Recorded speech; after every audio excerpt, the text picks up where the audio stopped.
ओम साई राम। श्री साई सच्चरित्र अध्याय 43-44 महासमाधि की ओर दूसरा भाग। पूर्व तैयारी समाधि मंदिर का 5वां अंश। बाबा के अंतिम श्री वचनों को आदर पूर्वक स्वीकार करके लोगों ने उनके शरीर को बूटीवाड़े में ही रखने का निश्चय किया और वहां का मध्य भाग खोदना आरंभ कर दिया। मंगलवार की संध्या को राहता से सब इंस्पेक्टर और भिन्न भिन्न स्थानों से अनेक लोग आकर वहां एकत्र हुए। सब लोगों ने उस प्रस्ताव को स्वीकार कर लिया। दूसरे दिन प्रातःकाल मुंबई से अमीर भाई और खोपर गांव से मामलेदार भी वहां आ पहुंचे। उन्होंने देखा कि लोग अभी भी एकमत नहीं हैं। तब उन्होंने मतदान करवाया और पाया कि अधिकांश लोगों का बहुमत वाड़े के पक्ष में ही है।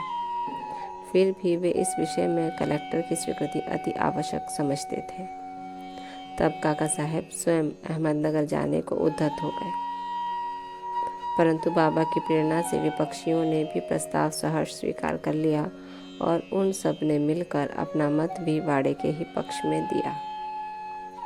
अतः बुधवार की संध्या को बाबा का पवित्र शरीर बड़ी धूमधाम और समारोह के साथ वाड़े में लाया गया और विधि पूर्वक उस स्थान पर समाधि बना दी गई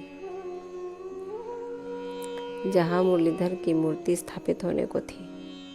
सच तो यह है कि बाबा मुरलीधर बन गए और वाड़ा समाधि मंदिर एवं भक्तों का एक पवित्र देव स्थान जहां अनेकों भक्त आया जाया करते और अभी भी नित्य प्रति वहां आकर सुख और शांति प्राप्त करते हैं।